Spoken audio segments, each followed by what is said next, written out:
Halo, selamat datang kembali. Pernah kepikiran nggak sih gimana caranya sebuah negara bisa secara sistematis yang memperbaiki kualitas hukumnya? Jadi bukan cuma bikin undang-undang baru, tapi benar-benar membereskan seluruh sistemnya dari dalam. Oke, kita bakal bedah ini sekarang. Coba deh bayangin tantangannya. Ini kan bukan cuma menilai satu UU, tapi ngasih nilai ke puluhan kementerian, lembaga, bahkan Pemda soal cara mereka bikin, memperbaiki dan ngelola ribuan peraturan. Mulainya dari mana coba? Ternyata Indonesia itu punya jawabannya, namanya Indeks Reformasi Hukum atau biasa disingkat IRH. Gampangnya, anggap aja ini rapor resmi buat pemerintah. Alat ukur buat lihat seberapa oke sih reformasi hukum di seluruh negeri ini berjalan. Oke, sebelum kita bedah cara nilainya, kita pahami dulu kenapa ini penting. Maksudnya, kenapa sih pemerintah sampai repot-repot bikin penilaian sebesar ini setiap tahunnya? Apa tujuan besarnya? Nah, semua yang bakal kita obrolin ini datang langsung dari sumbernya, dokumen pedoman resmi kayak yang ada lihat di layar ini. Ini tuh cetak biru atau blueprint yang dipakai pemerintah buat menjalankan seluruh proses penilaian IRH. Jadi valid banget. Jadi, intinya gini, ini bukan cuma soal aturan-aturan. Ini soal gimana caranya bikin regulasi yang cerdas dan gampang diikutin. Jadi pas kita ngurus izin atau hak, aturannya jelas, gak ribet. Ujung-ujungnya, ini soal membangun pemerintah yang bersih, akuntabel, dan pelayanannya makin baik. Semua ini jadi fondasi hukum yang kuat buat mencapai visi besar Indonesia Emas 2045. Itu gambaran besarnya. Oke, sekarang kita masuk ke bagian yang seru. Gimana sih proses penilaiannya? Biar gampang, kita pakai aja analogi rapor sekolah. Secara sederhana, prosesnya itu kayak gini. Pertama, tiap kementerian dan lembaga itu ngumpulin semua bukti kerja mereka 1 tahun ke belakang, ibaratnya ngerjain PR. Terus, mereka nilai diri sendiri dulu, namanya self-assessment. Habis itu, baru deh tim penilai nasional turun tangan buat ngecek ulang kerjaan mereka sebelum akhirnya, jeng-jeng, nilai resminya keluar. Nah, yang menarik di sini, meskipun tadi kita sederhanain jadi 4 langkah, aslinya itu jauh lebih kompleks. Ini dia diagram alur resminya. Prosesnya itu makan waktu setahun penuh loh. Mulai dari sosialisasi di Januari, upload data, nilai sendiri, divalidasi, sampai rapat buat nentuin hasil akhir di bulan Juli. Setiap langkah ada deadline dan penanggung jawabnya. Terstruktur banget kan? Jadi, kalau ini rapor, mata pelajarannya apa aja sih? Apa persisnya yang dinilai sama IRH ini? Semuanya itu mengerucut ke 4 area penilaian utama. Ya, cuma 4 variabel ini yang jadi penentu nilai akhir reformasi hukum sebuah instansi. Yang pertama, harmonisasi peraturan. Intinya simple, aturan baru yang dibikin itu nyambung nggak sama aturan yang udah ada. Ini penting banget buat kita. Bayangin deh, mau ngurus izin usaha, peraturan Kementerian A bilang butuh dokumen X, tapi peraturan Pemda B mintanya dokumen Y.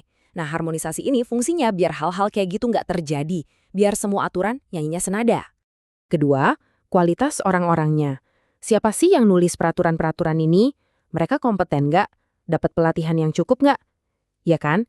Kualitas hukum itu sangat bergantung sama kualitas orang yang bikin.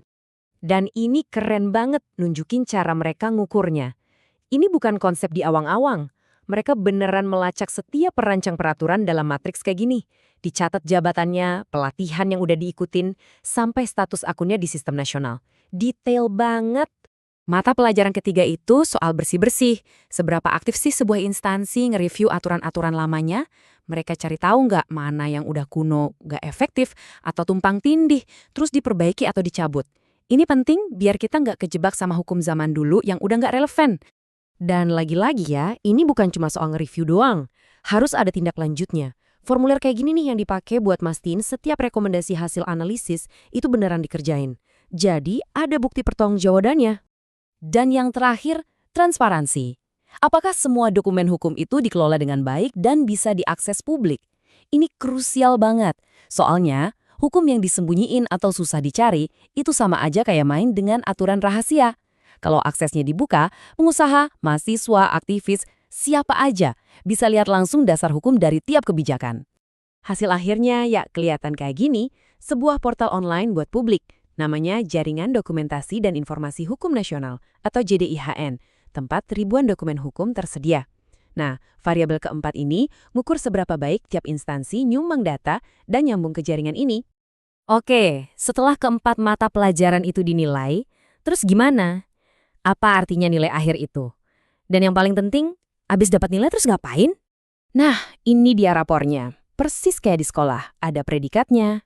Kalau nilainya di atas 90, dapat predikat istimewa. Ini target semua orang. Sebaliknya, kalau di bawah 50, dapatnya buruk. Ini sinyal keras kalau ada perbaikan besar yang harus dilakuin.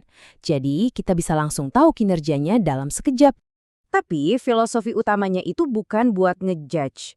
Justru, nilai yang didapat tahun ini jadi titik start buat perbaikan di tahun berikutnya. Setiap penilaian itu pasti diikutin sama evaluasi dan rencana tindak lanjut. Jadi ini soal perbaikan terus-menerus. Jadi, setelah kita lihat semua proses yang panjang dan detail ini, kesimpulan utamanya apa dong? Apa sih yang mau dicapai sama sistem rapor raksasa ini? Jawabannya adalah ini.